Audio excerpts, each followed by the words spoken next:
Hello and welcome to the history of Stargate Atlantis. Today's episode is part 1 of Dr. Elizabeth Weir. And here we go. Elizabeth Weir is an accomplished and acclaimed American diplomat.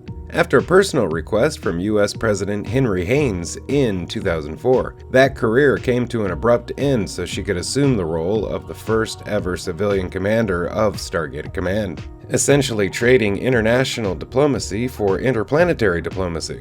Soon afterwards, she took on the mantle of original commander of the Atlantis expedition in the Pegasus Galaxy. Weir soon departed Stargate Command to focus on negotiations over the ancient outpost in Antarctica, eventually organizing an expedition team to explore the lost city of Atlantis. After Major John Shepard was easily able to use a control chair, she insisted that he be included, despite Brigadier General Jack O'Neill's questions about his record. Before leaving, she made a goodbye video for her fiancé, Dr. Simon Wallace. Before attempting the connection to Atlantis, she gave the expedition a speech and one last opportunity to change their minds.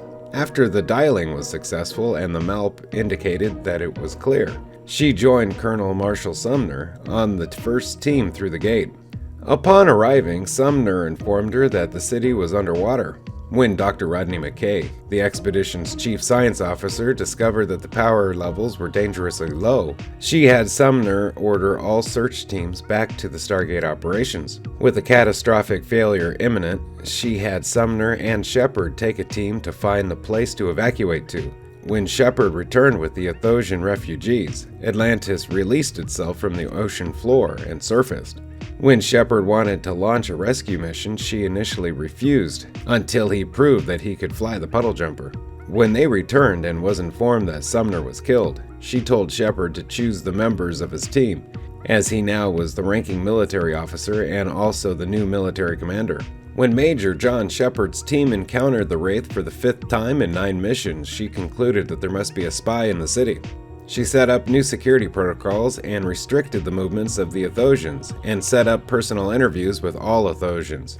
During a puddle jumper exploration of Lantia, Shepard and Lieutenant Aaron Ford discovered the mainland. When Halling approached her to be allowed to move to the mainland, she was surprised they would cut themselves off from the Stargate. When the team was encountered by the Wraith on their first mission, Sergeant Bates accused Taylor of working with the Wraith and had Dr. Rodney McKay search her belongings. He found the necklace Shepard had found in the Athosian cave, and discovered it was a Wraith transmitter designed to detect ancients. She approved a mission back to the planet and captured a Wraith, which was successful. When Major John Shepard's team met the Hoffmans, she approved allowing Dr. Carson Beckett to help them with their drug to fight the Wraith.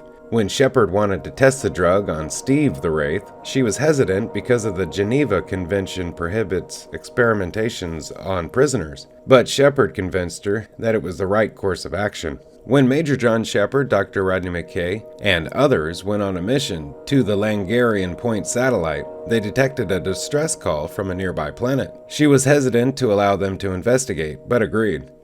When they lost contact with Atlantis, she sent a second team led by Lieutenant Adrian Ford on a rescue mission. 2005. When Major John Shepard's team brought Shaya Sar to Atlantis, she tried to convince her to allow them to use Proculus as a refugee sanctuary. When Dr. Rodney McKay scanned Shaya and discovered she was an ascended ancient, Shaya explained that she would not protect anyone other than the people of Proculus, as punishment for interfering with the lower planes. While searching Atlantis, Major Shepard, Taylor, and Lieutenant Ford found a room with a woman preserved in a stasis pod. Dr. Carson Beckett was reluctant to revive the woman, as she was near death, but she overruled him. After reviving her, it was discovered that she is an alternate Elizabeth Weir. The alternate Weir explained her story and provided them with a list of 5 planets with known zero-point modules. After the alternate Weir died of old age, she poured her ashes over the city in a pot that Major John Shepard had gotten her that day as a birthday present. When Major John Shepard's team went to Dagon to search for a zero-point module, Dr. Zelenka discovered the city's long-range sensors and a Wraith dart heading for the city. She ordered 3 puddle jumpers to intercept it. After the first puddle jumper, piloted by Sergeant Markham and Smith, was shot down, the other 2 chased it around the city until it self-destructed. Zelenka determined that the dart transmitted info and directed the sensors to that region of space.